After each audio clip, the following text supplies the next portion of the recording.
state of emergency declared by the president in your home state, Rivers State. You haven't quite said anything since that state of emergency was declared, but quite a number of people, including the NBA, the National Nigerian Bar Association, has come out to say that the president's declaration was unconstitutional. Politically speaking, though, there are those who say that you might be unhappy because it does appear that since the Supreme Court judgment, members of the State House of Assembly who, have stayed, let's say, loyal to you, were gearing up to impeach the governor. And some people have said, politically speaking, perhaps that was a move to, save the situation in Rivers State. What exactly is your own permutation and your thinking since the state of emergency was declared in your state? Margaret, do you want me to tell you the truth? I'm listening. As a politician, I'm not happy. I wanted outright removal of the governor. As a politician, I'm not happy. But for the interest of the state, the president did the right thing. As a lawyer? No, I'm coming. Mm-hmm. Rather, the matter is in court. But people must say the truth. The governor was gone. He was gone. Yes, he was gone. So when people say, President, I don't look. If that's where they should be worshiping, they should be worshiping Mr. President. Every morning go to the president, can we wash your feet for serving us? How? Mind you, Supreme Court has said no money can go to local government when it's not democratically elected. Mind you, Supreme Court has said nobody will go to the state without appropriation. In that situation, there was crisis. All institutions will be shut down. Health will be crisis. Education will be crisis. It is not in my place to make it good for the governor. What about your state? I'm saying as a politician, it is not in my place to make the governor to be happy. It's not me. My business is not to make him comfortable. And that's why there's power play. It's part of the role you play. Now, the point I'm trying to make, Mr. President came in and saved the situation, saved Rivers people of that calamity, of that anarchy. Oh, so you know it was going to cause calamity if the governor was impeached? What calamity? That the governor is removed? Was it a coup? The Constitution provides that if there's an infraction of the Constitution, that you can be impeached. I don't know people who are working towards today for the president not to go back for second term. Is it a crime? If they had their way to impeach Mr. President in the National Assembly, would they do it? You think that they are comfortable to stop to 2 years? Who told you that? I never told anybody that I'm a pastor or a man. It's a power game. But then the people must face the reality. The governor cannot think that, this and that, if the governor is removed, this will happen. What will happen? Yes, but I've asked you so that. The point I'm making is that President saved the situation. And that's what they didn't understand when Attorney General say that they should even thank Mr. President for serving them. A lot of people have accused Mr. President as bias, saying that you would have been suspended. Yes. Suspended for doing yes, what? That you have been suspended. You're one leg of the problem. You're also one leg of the problem. Listen now, one of these things. What's the problem? I don't know cause a problem for president. I instigated. Hold on. Are you not hearing coalition? What's the intent of coalition? To make sure the president does not return. I don't make him president to sleep every day. Has anybody killed anybody? He's so president putting his hand to say, he's the right one to be now. He's also working by delivering the dividend of democracy to the best of his ability. He's not going to sleep. Mr. President has a good relationship with the National Assembly. For Christ's sake. You actually hold on. You see, I have told you here, governance is not about awarding contract. It's not only about awarding contract. Governance is not only about inspecting project, commissioning project. Your capacity, ability to navigate is key. If as a governor, you have crisis, you don't know how to navigate, to put your people in check to make sure you are calm, your governor is going through. I suffered it. The powers that be and the national level didn't want me to survive. Did I go to church to cry? Did I go to mosque to cry? I came back, I sat down, I said, listen, we have a problem. How do we do? We have to navigate this.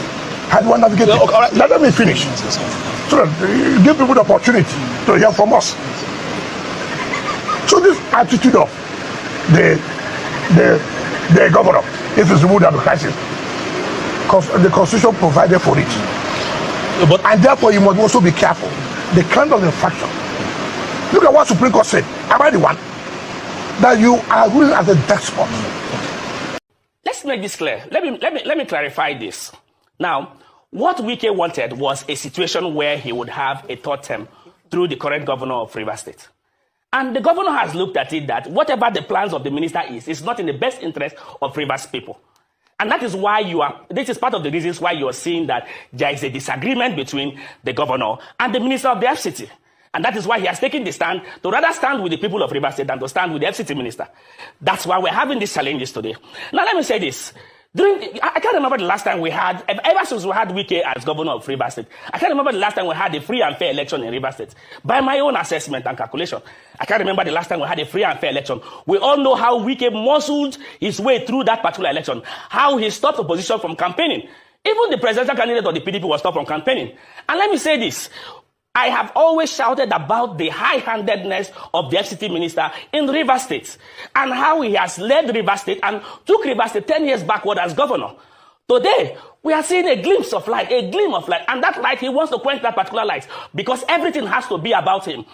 Today, anybody who does not support him, he wakes up in the morning, calls them names. As I speak to you today, they are after the chief judge of the state. This same chief judge is after today, who is actually referring and calling names. Of course, it was this same governor who appointed the chief judge. The Speaker of the House of Assembly was then the leader of the House of Assembly when this current chief judge was screened as the chief judge of the state. But what did they do? They did not remember that he actually falsified his age. Now that the man seemed not to play ball with them because they want to impeach the governor, they now remember that, oh, he falsified his age. They are now coming up with age falsification, trying to intimidate the chief judge, to bend him towards whatever their whims and caprices. That we will resist. That we will say no to. And it's actually unfortunate. See, what is happening in Rivers State is just Wike wanting to be in control of everything happening in the state. And if you're not in line with whatever he's doing, you're a bad person, you don't have character, you don't keep to your word, and all that. But we all know who does not have character in Rivers State. Wike is somebody who will say something in the morning, and in the afternoon he's saying something else. All his principles, everything he has fought against in his time as governor, he has gone against them. None of his principles has he kept. This same man, none of his principles has he kept. So today, if you're not doing his bidding, if you're not in line with whatever he's saying, oh, you're a charlatan, you don't have character, you don't have integrity. He's the only person who has integrity. Yet, we have records, different records, where he made statements and never kept them. I recall very vividly, if Nigerian population has not forgotten, that I did grant an interview to AIT sometime in November 2023 when Mr. President was to intervene in the crisis of Rivers State. And I did mention to them that I am not expecting anything positive. And today I still hold that view. I said so then, and I still maintain it now, because Mr. President and the present minister of the Federal Capital Territory, she has a lot of commonalities, both in attitude, in character, and in operation. They are both politically very rascally. They have an insatiability in terms of accumulation of wealth, and also have an unlimited ambition of manipulating and indeed controlling humans. But one thing they also share that is interesting, that both of them fears a lot. They all fear, they fear a lot. When once they are so confronted. Else, how will Mr. President say that sin disobeyed the 8-point agenda, if not for these commonalities I have mentioned? I did mention it, I did reveal to Nigerians after the visit that I was there, that Mr. President said everything that Sim need to do as governor. And when Adoge Mesmaka asked the question, his reply tells us that it was already by us, that the invitation was to give us a smiling and polite insult. But one thing he said very clearly is that these 27 lawmakers have crossed the Red Sea and they can never come back. But the meeting started with condemnation of the governor. This is an insult to democracy. This is a disgrace to democracy. And these are exact words of the Supreme Court judges. So there is a link, and something is fundamentally wrong. Caretaker Committee of the People's Democratic Party for the South-South geopolitical zone. He joins us now to review the events of River State and the reactions of South-South governors to them. Thank you for joining us here today on Newsday.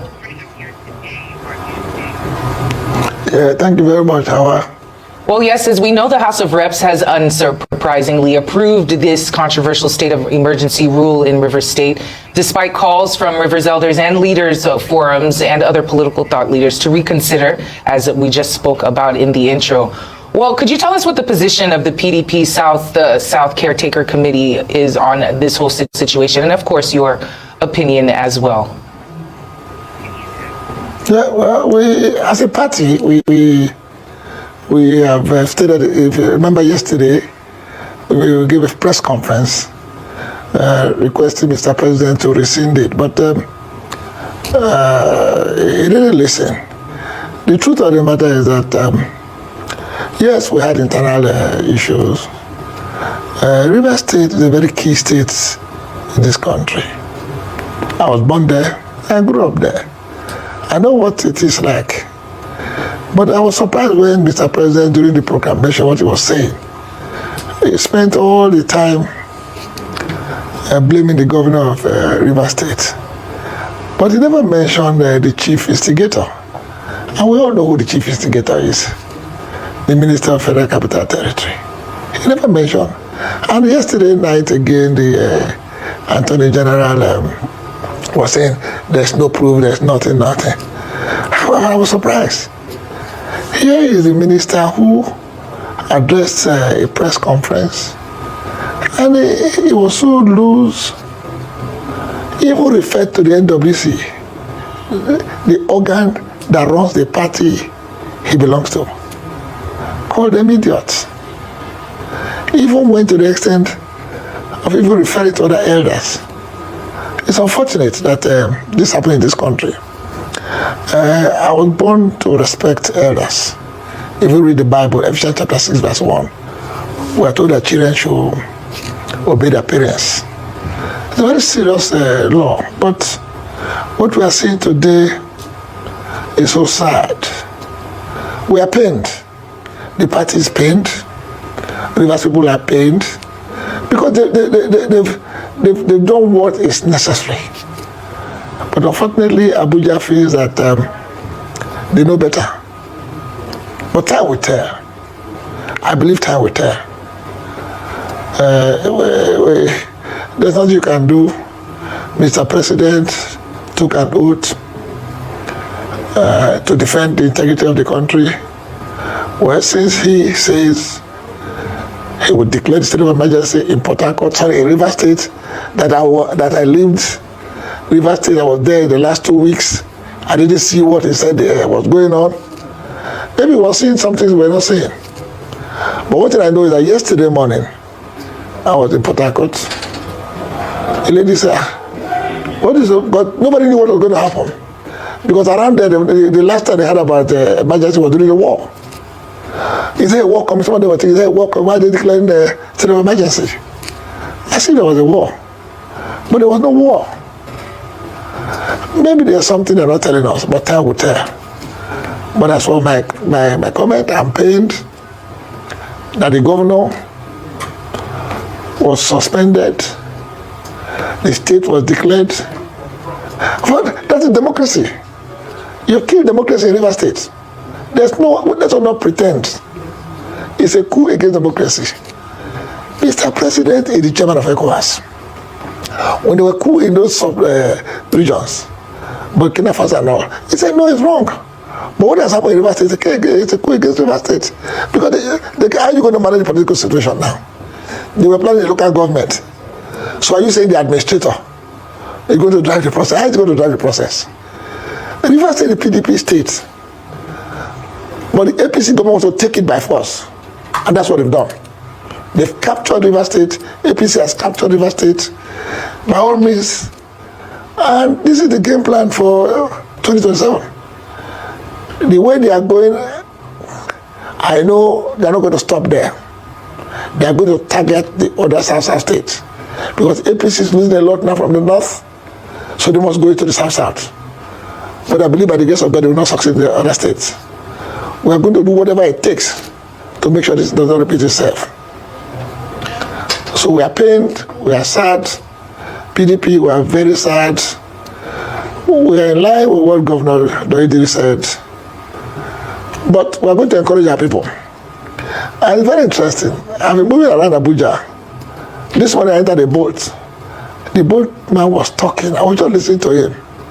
Yes, he abused us PDP. You know what he said? Hey, PDP na nakosam now. PDP, he didn't even know I was on PDP. That EPD put their feet on the ground. This will not happen. Why didn't they expel the minister? This is I told my well, I just said in my mind. It's easy to say those things. But we're trying to manage the family.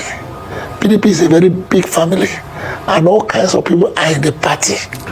But unfortunately, it's those who are benefited more that are creating a problem for us. So sad. Because if you're a committed PDP man, you will not do anything against the party.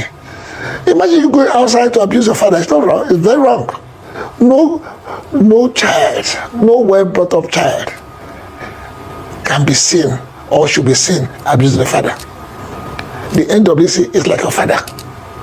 And you're abusing your father, ridiculing your father. Then other parties will ridicule us. I know people are trying to lose faith, but I'm here by the grace of God. Please don't lose faith. We are re-strategizing. We are going to bring back PDP to the last glory. Don't forget that PDP is over 20-something years now. APC just started. Even with their problem, they've just started. So, but we are going to manage our problem. And I believe by the grace of God, we'll get it right. Come back, my people. Wike is doing all this thing for his own selfish interest, and Tinubu is supporting Wike because of the next election. So all this thing that is happening now, you know, say we call ourselves okay, we dey inside democracy for this country, Nigeria. We are not in democracy. We are in agborocracy, according to one pastor. He said they don't turn democracy to agborocracy in this country because Nigerians, the citizens of this country, even though they say you cannot rule them, all the candidates, any candidate they want to come by force will say I must rule you. If you have watched the pastor preaches before, you know the pastor talking about this country in a country where we say then they lie force themselves on us. Even though you say me they no rule you, they go come by force. Even the last election, we did not even voted for Tinubu, but he's saying he will rule us by force, and he's ruling us by force. And so Wike told Fubara that okay, Fubara is going to impeach him. If you look at what Wike even talk inside this video, he talk and say, you know what made them even impeach him? You know what made them he want Fubara remove our pata now. Let's see he talk. You already hear me now. If you get anything you want to concerning this matter, beg you can drop them for inside comment section. And also if today be your first time, make it like, make it share, and make it subscribe. Thank you.